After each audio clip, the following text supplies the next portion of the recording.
এতদিন তো কাঁচা আম দিয়ে অনেক রেসিপি আপনাদের সাথে শেয়ার করেছি, তবে আজকে আপনাদের সাথে শেয়ার করছি টক ঝাল মিষ্টি চটপটা এই ম্যাঙ্গো ক্যান্ডিগুলো।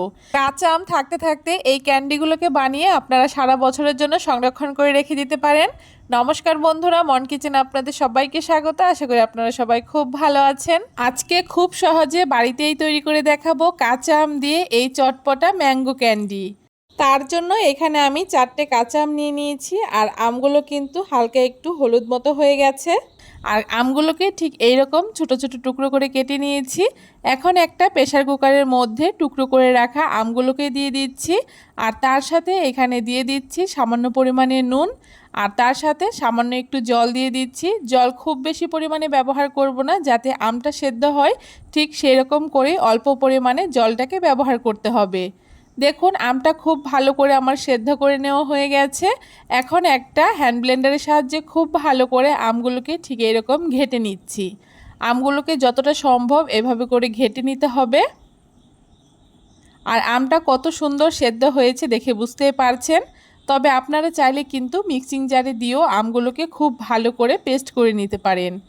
এখন একটা সসপ্যানের উপর একটা ছাঁকনি বসিয়ে দিয়েছি। এখন যে আমটাকে আমি একদম ঘেটে নিয়েছিলাম সেই আমগুলোকে ছাঁকনির উপরে রেখে খুব ভালো করে এখন আমটাকে আমি সেঁকে নিচ্ছি। এইভাবে করে আমটাকে সেঁকে নিলে আমের মধ্যে কোনো রকম আঁশ থাকলে আঁশটা কিন্তু খুব সহজে বেরিয়ে আসে। দেখুন আমটা খুব ভালো করে আমি এখানে সেঁকে নিয়েছি, আর একই রকমভাবে সবটা আম আমি এইভাবে করে ছাঁকনির সাহায্যে সেঁকে নেব। সবটা আম এখানে আমার সেঁকে নেওয়া হয়ে গেছে। এখন এইদিকে আমি আরেকটা পেস্ট তৈরি করে নেব। তার জন্য একটা মিক্সিং জার নিয়ে নিয়েছি, আর তার মধ্যে এক মুঠো মতো পুদিনা পাতা নিয়ে নিয়েছি।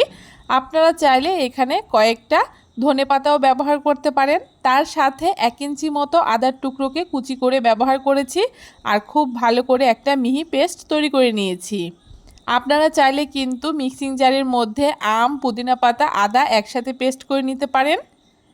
এখন একটা কড়াইতে 2 চামচ মতো সাদা তেল দিয়ে দিয়েছি। আপনারা চাইলে এখানে তেলের পরিবর্তে ঘিও ব্যবহার করতে পারেন। এখন পেস্ট করে রাখা প্রথমে আমটাকে দিয়ে দিচ্ছি। আমটাকে দিয়ে দেওয়ার পরে এখন খুব ভালো করে নেড়েচেড়ে নিচ্ছি। আর আমটা যেহেতু আমি একটু শুকনো শুকনো করে সেদ্ধ করেছি, এই সময় কিন্তু কড়াইতে লেগে যাওয়ার চান্স থাকে, তাই অনবরত কিন্তু এটাকে নেড়েচেড়ে যেতে হবে। একটুখানি নেড়েচেড়ে নেওয়ার পরে পেস্ট করে রাখা আদা আর পুদিনা পাতার পেস্টটাকে দিয়ে দিচ্ছি। এখন খুব ভালো করে সব কিছু একসাথে মিশিয়ে নিচ্ছি। খুব ভালো করে একসাথে সব কিছু মিশিয়ে নেওয়া হয়ে গেছে। এখন এখানে আমি মিষ্টির জন্য গুড় ব্যবহার করেছি। এখানে আপনারা চাইলে চিনিও ব্যবহার করতে পারেন, তবে গুড়টা ব্যবহার করলে এই ক্যান্ডিগুলোর কালারটা একটু কালচে মতো হয়, দেখতে ভীষণ সুন্দর লাগে। এখন গুড়টাকে দিয়ে খুব ভালো করে আবারও মিশিয়ে নিচ্ছি। গুড়টা দেওয়ার ফলে কিন্তু এই আমের পাল্পটা একটুখানি নরম হয়ে যাবে, কারণ গুড়টা গলে যাবে তাই।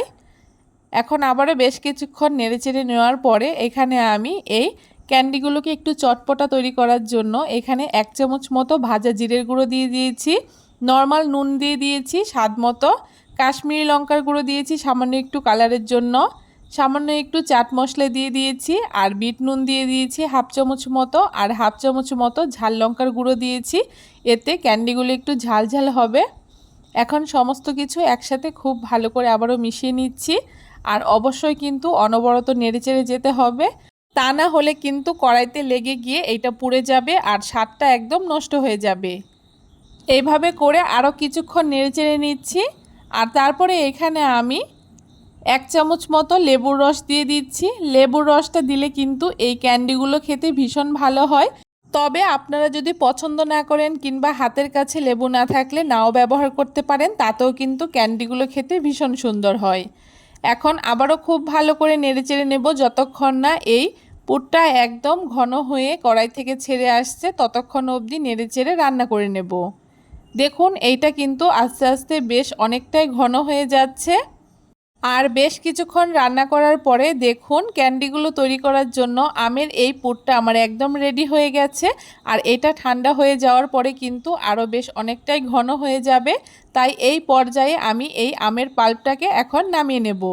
নামিয়ে যতক্ষণ না ঠান্ডা হচ্ছে ততক্ষণ রেখে দেব।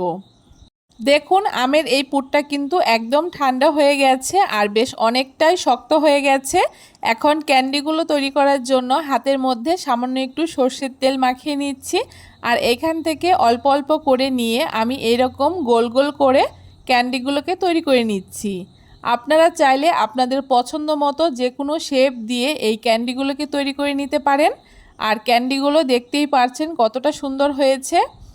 একই রকমভাবে এক এক করে সবগুলো ক্যান্ডি এখানে আমি তৈরি করে নিচ্ছি।